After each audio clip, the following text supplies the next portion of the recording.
It's a big pleasure for me to introduce Francesc. Francesc is an experienced Python developer with over 15 years of experience in Python and high-performance computing.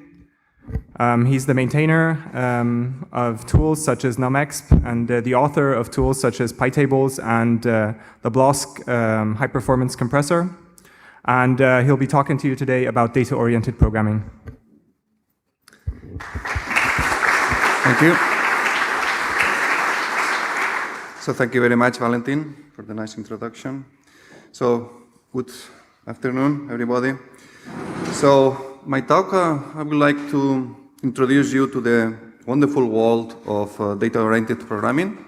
I mean, that means that many people, when tries to get the best performance of their programs, they basically think in throwing all the CPUs that they can find around in order to solve the problem faster.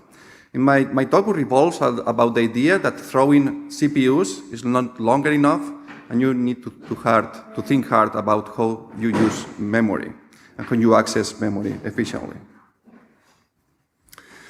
So I will start with a toy problem to motivate why memory access is important.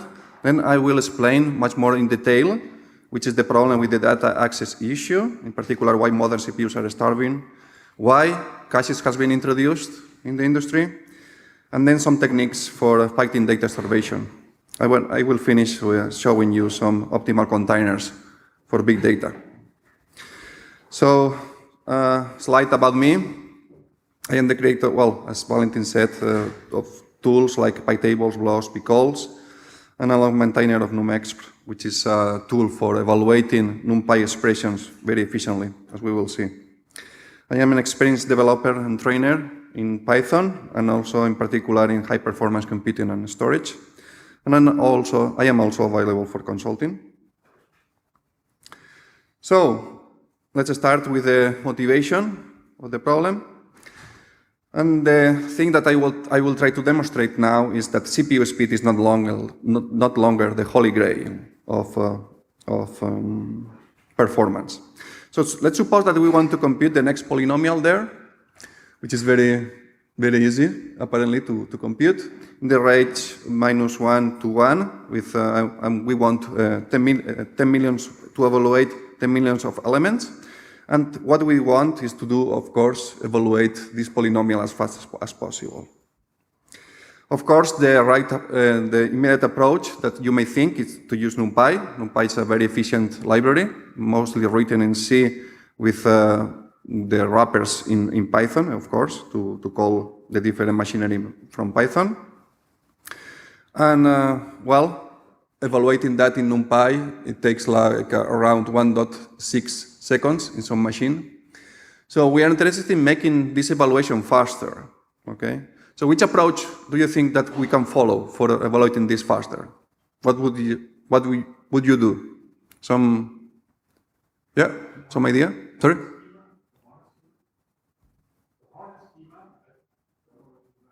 The hardest? Yes, so factorize the expression, right? Yes. So yeah, that's a very good thing, but probably people doesn't think like you, and maybe some people may think that they want to parallelize straight ahead, right? So if we have like 4 cores in our laptops nowadays, why not using them, okay? So let's suppose that we are doing this, this problem is of computing the polynomial. It's the typical example of embarrassingly parallelizable example. So it's just a matter of dividing the domain to compute in n chunks and evaluate the expression for each chunk.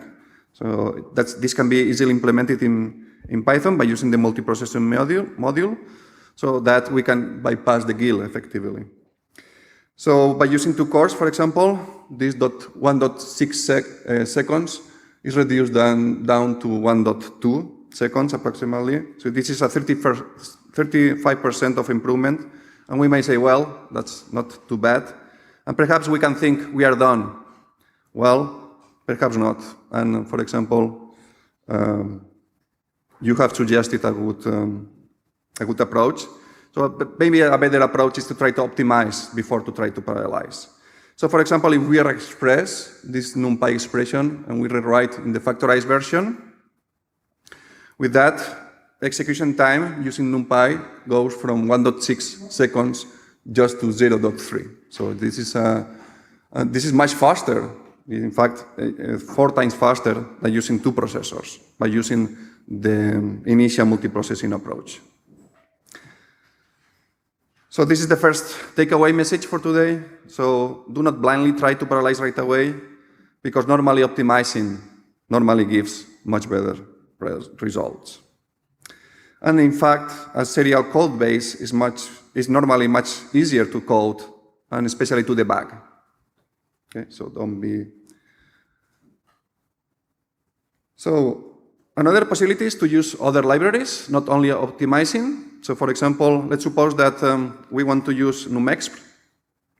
So let's see what NumExp can do for our example. NumExp is a just-in-time compiler, which is based on NumPy data structures that optimize the evaluation of complex expressions. So the usage is very simple. Just replace the expressions and put them between quotes. So basically pass the expression as a string to NumExp evaluate, okay? And that's all. That's the way to how NumExp works.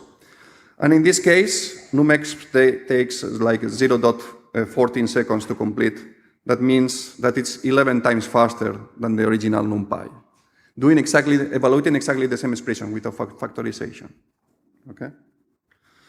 Of course, NumExp is also sensible to optimizations, and in this case, using the factorized version of the polynomial, we can, by using this expression, we can even reduce more the time. In this case, is 0.11 seconds, which is 3 times faster than the evaluating the equivalent expression in NumPy.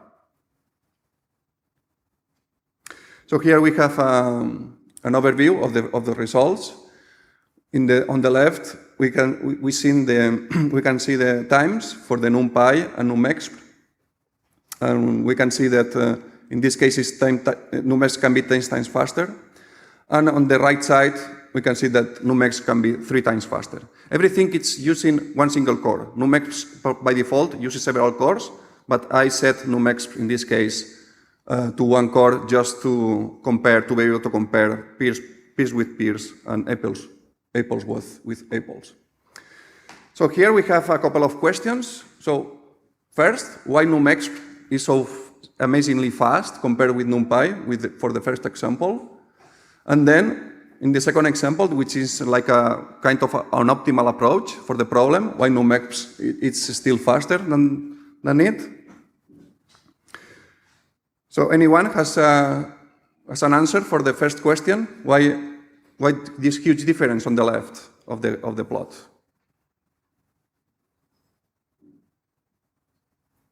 Yeah? No. In this case, no. Maybe in the second case. No? Okay, so basically what NumExp does is it first tries to optimize expressions as well. It's not only using multiprocessing and not using the memory efficiently, but also optimizing expressions. Okay? So basically what NumExp is doing in this case is converting the original polynomial into the polynomial below, okay? Into the expression below. What's the difference? The difference between both expressions is basically that in the second expression, we are not using this very expensive POW system call. Okay? The POW means that is the way to compute the power of one variable to another variable. Okay? These variables can be floating points in general, and evaluating this is very expensive in general. That takes like maybe tens or even, several tens of clock cycles to evaluate. Whereas the second version only has multiplications, okay? One multiplication in modern CPUs takes typically 1 clock cycle, which is very fast to evaluate, okay? Even less if pipelines in the CPUs works well. And for this case, pipeline will work very well. So this is the answer for the first difference. But for the second difference, there is no call to the POW system call. Okay, and numexp is still three times faster than NumPy. Okay, so the question is why is so? And I think somebody give the right answer. So the short answer is that numexp is making a more efficient use of the memory resource. Okay, so just by doing that, you can get 3 times more speed. So, but the long answer is a little bit more involved. So let me introduce you to the starving CPU problem in order to fully understand why accessing memory is so important nowadays. So this problem is that the CPUs nowadays typically stay bored, doing nothing most of the time. So and this is because typically they are waiting for data. So here is the evolution of the memory speed, the memory access time throughout the time, starting in 1982 until 2007. And we can see that the evolution of the speed of the CPUs is much faster than the evolution of the speed in memory. Okay, so this is because of fundamental reasons, basically due to the power dissipation problems when you try to access memory very fast. And the interesting thing about this plot is that this gap is opening, and there are no signs that this opening in the gap is going to stop anytime soon.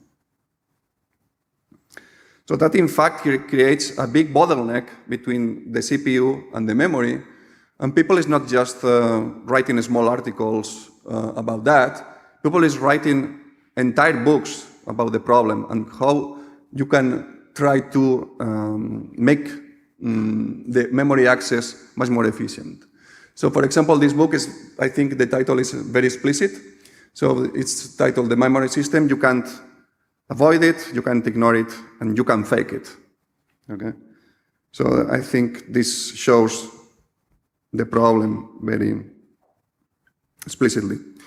So this is the status of the CPU starvation today. So memory latency is much slower, between 100 and probably 500 times than processor, which is a lot. Memory bandwidth, it's improving at a better rate than memory latency, but still it's lagging behind processors a lot. So you can bring information to the CPU between 30 times and 100 times slower than the CPU could possibly process, which is also quite a lot.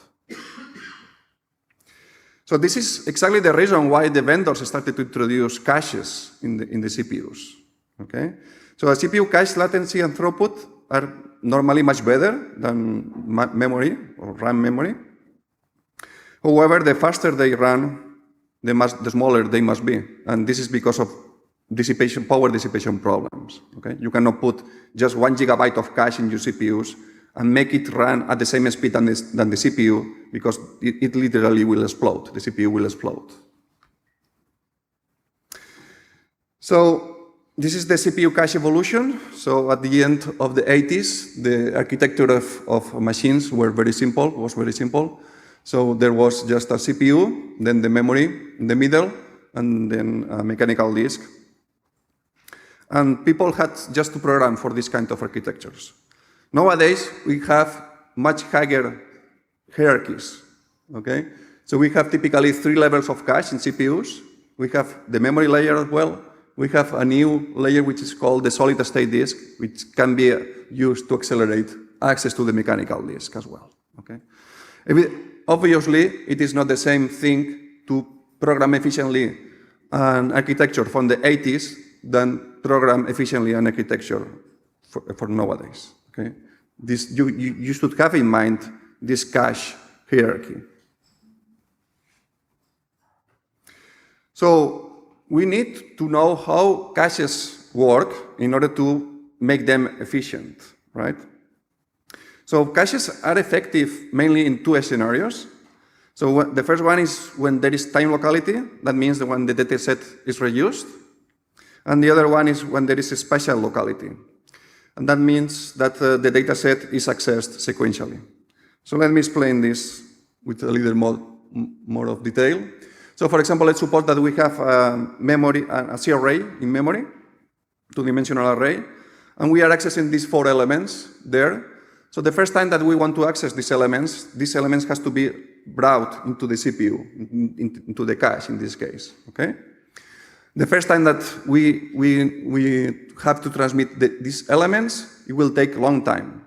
But the second time that we want to access exactly the same elements, the elements are already in cache, okay? So grabbing them from cache is much more faster. So this is the time locality. And then caches are also effective when there is a spatial locality. And a spatial locality means that when you are accessing the data that is sequentially, that is bound together,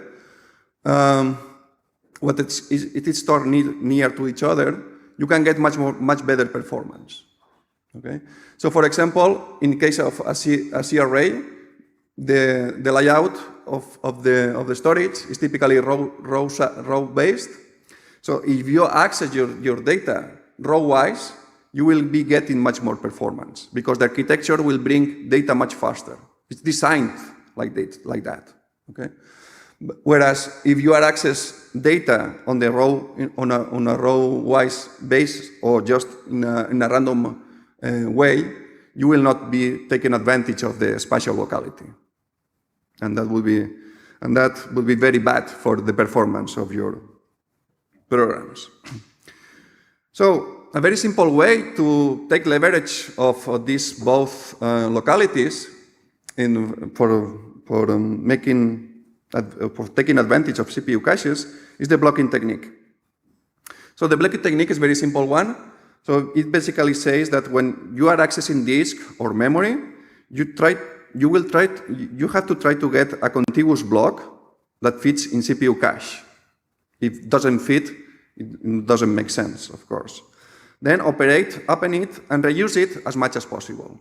So typically, if you have a couple of data sets and you want to operate to compute some operations between the data sets, what the blocking technique is saying is that you need to divide logically the data sets in blocks, then do the operations for every block.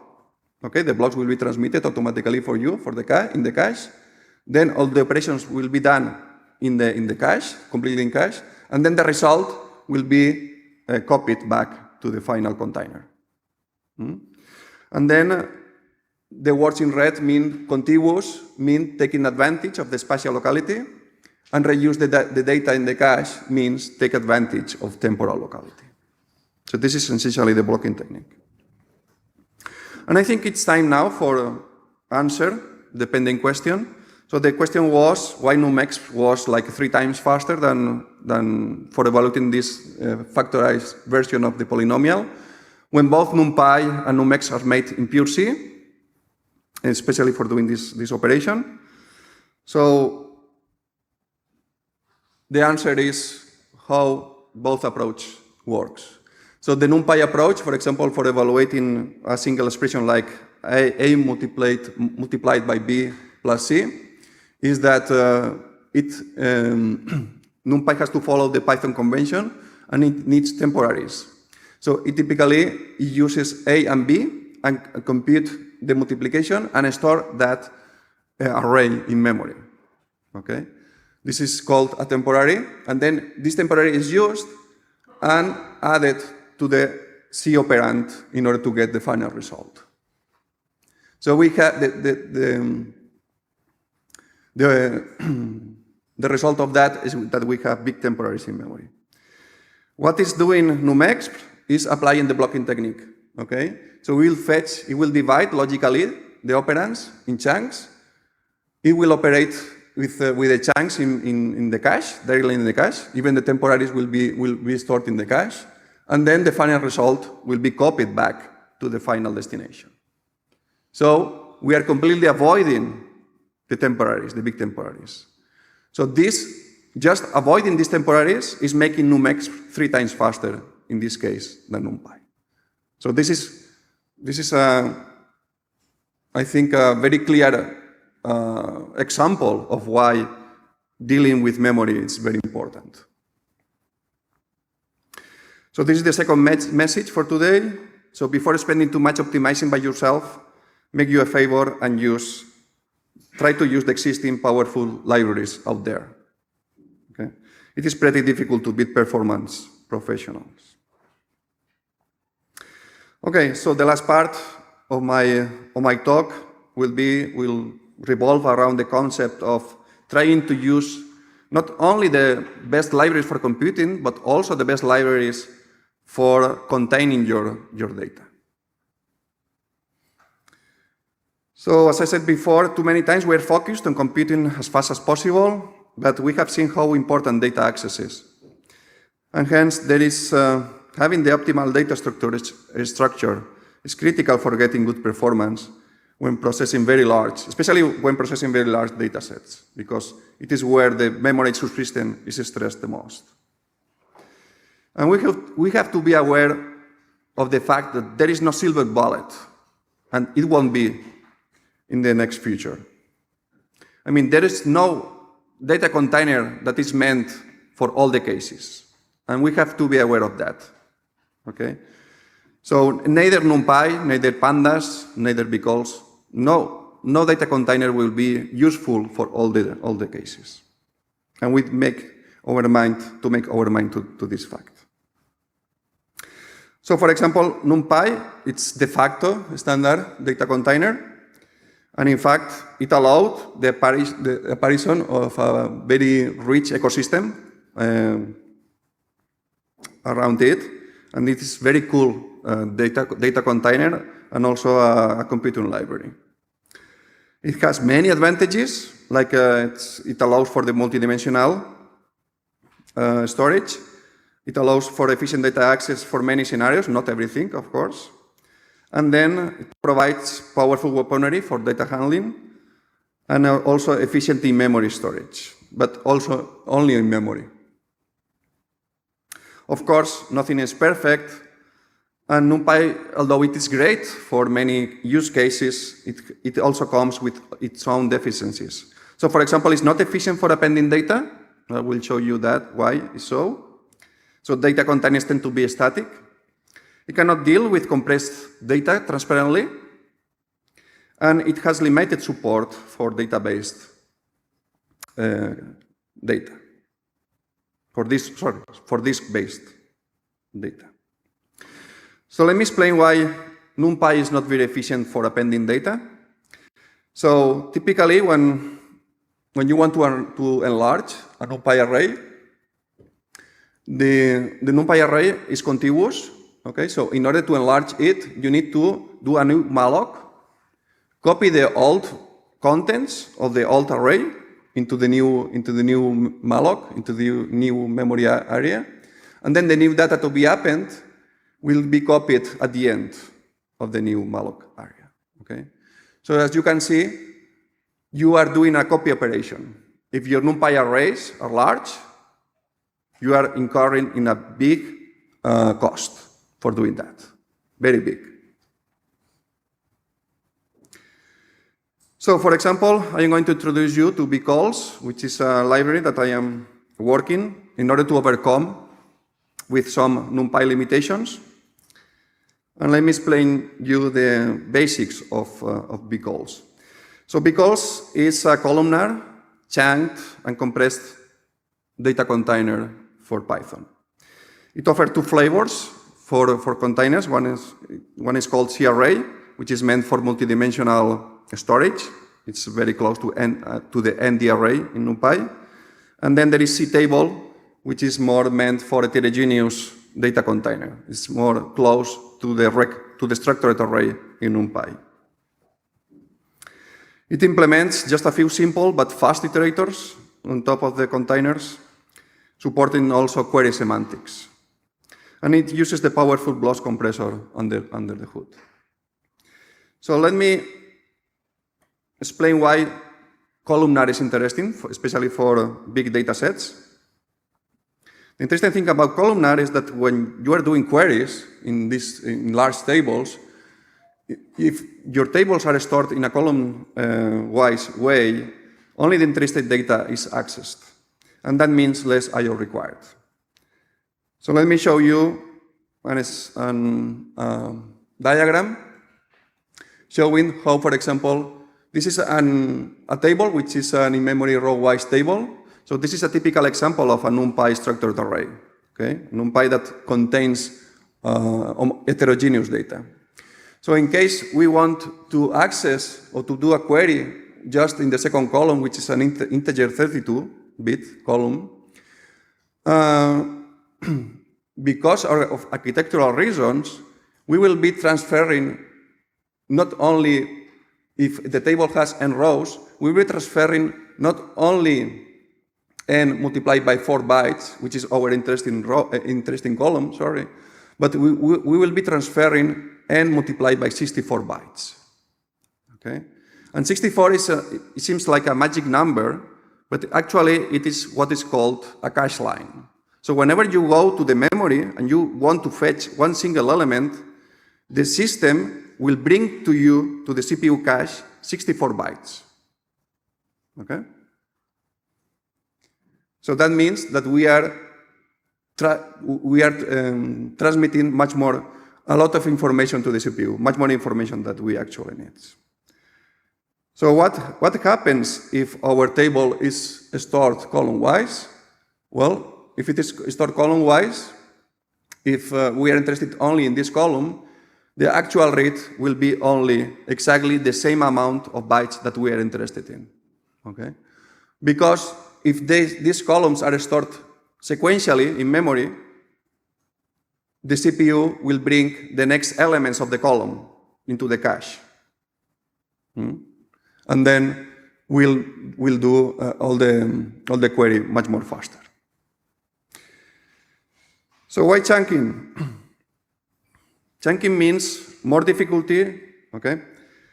Handling data, so why bother? Well, efficient, it is interesting because it allows for efficient enlarging and shrinking, and it allows for on-flight compression.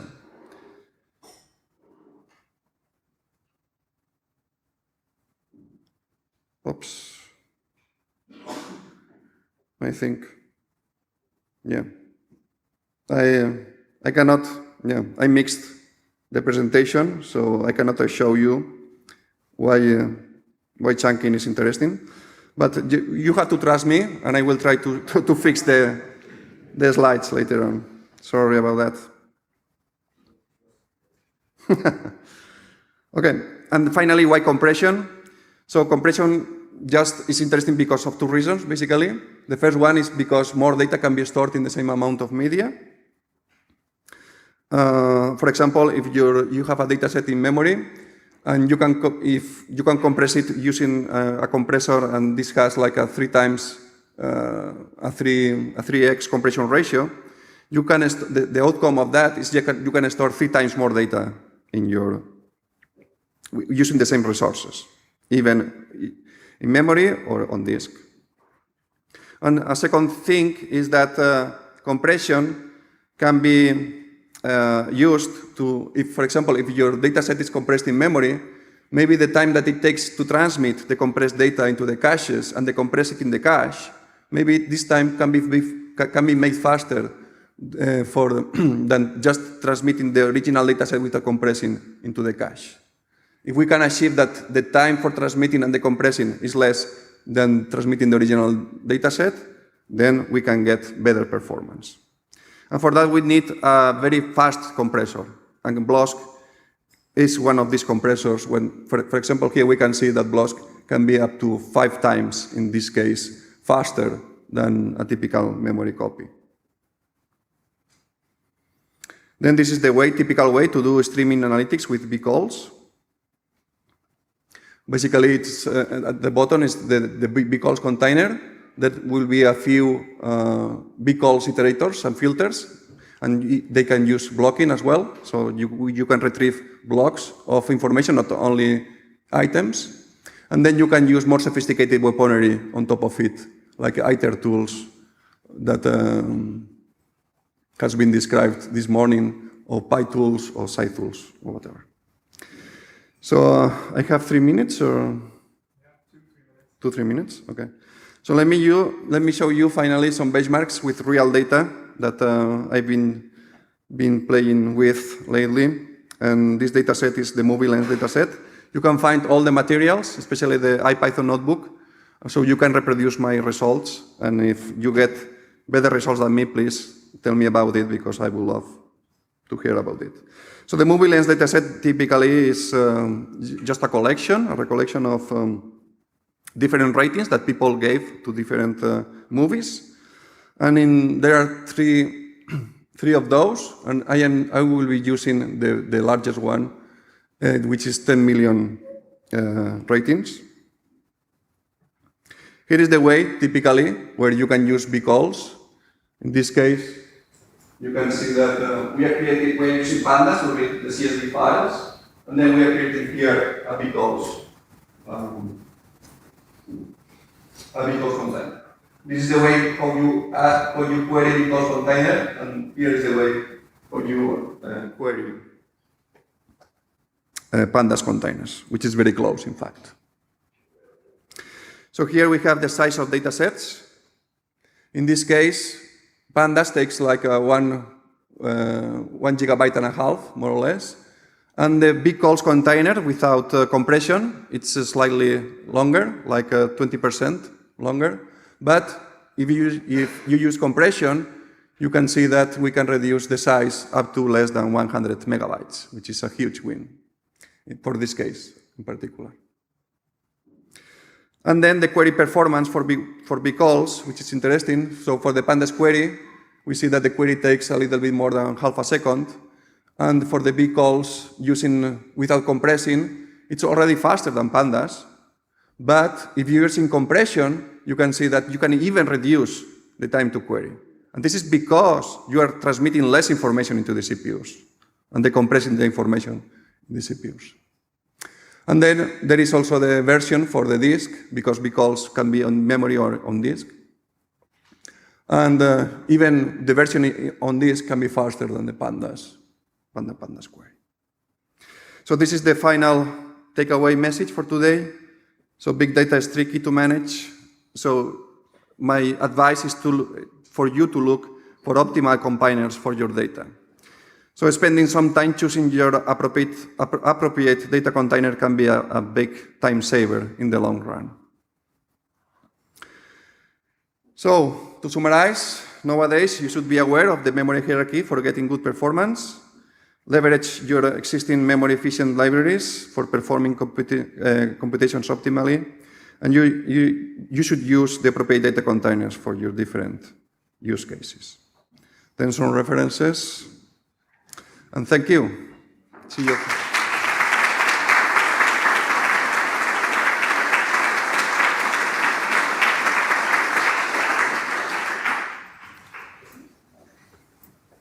Okay.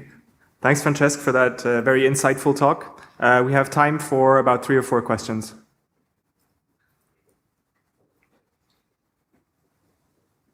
So everyone understood how the memory works? Okay? Yeah, I have one question. You talked about perfection to speed up some processes. You were talking about actually doing it yourself from Python? No, it's the system. Sorry, I have to repeat the question. So the question was if the prefetching has to be done manually or it's actually done by the system automatically. So the answer is that it is the system who is in charge of doing the prefetching for you. Yeah, you only have to. I mean, if you want to apply the blocking technique, you only have to do your algorithm to block your algorithms so that you are processing just a block at a time. And then the system will be in charge of bringing this block into the CPU cache and will do the operations for you, right? More questions? So I have a question, in fact. Yeah. Can you say something about the NumX support in pandas? Yeah. I mean, pandas can use NumX for doing the evaluation of queries. But for example, in this case, pandas cannot be enabled to use numexp just because the strings are represented as objects in pandas. Okay, so what bcalls does is strings are represented as numpy strings, pure numpy strings, and numexp has support for handling numpy strings. So this is one of the reasons why even using no compression, bcalls can be faster than pandas. Pandas cannot use numexp in this case. Okay. Okay, if there's no more questions, let's thank Francesc once again. Good.